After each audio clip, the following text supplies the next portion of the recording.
May mga matang nakatingin sa bawat galaw, sa bawat lihim. Kapag ang tama'y nalilihis, sinong babangon para sa tinig? Hindi sapat ang lakas o pangalan kung ang katotohanan ay napapabayaan. Di dapat ibelolo, pantay ang batas para sa lahat. Kapag ang hustisya'y naliligaw, pag-asa ng bayan ay nasasayang. Tumindig, huwag matakot, katotohanan ang ating ilaw. Sa bawat hakbang at bawat bukas, hustisya ang dapat manaig. Hindi nasusukat sa impluensya ang tunay na dangal at konsensya.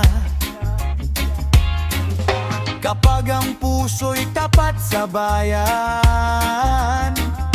batas ang gabay, hindi kapritso lamang.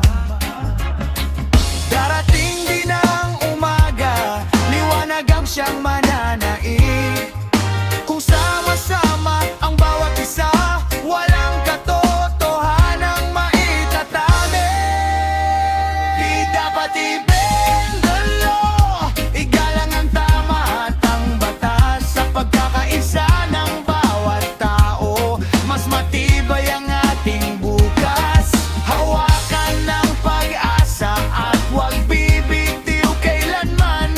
Kung ang hustisiya'y ating ipaglalaban, lalaya ang ating bayan.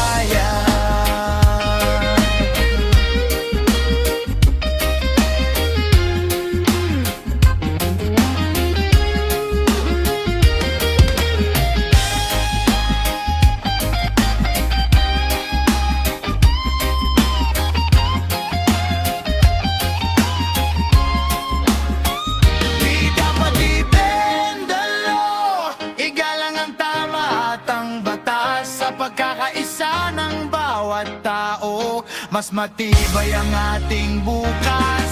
Hawak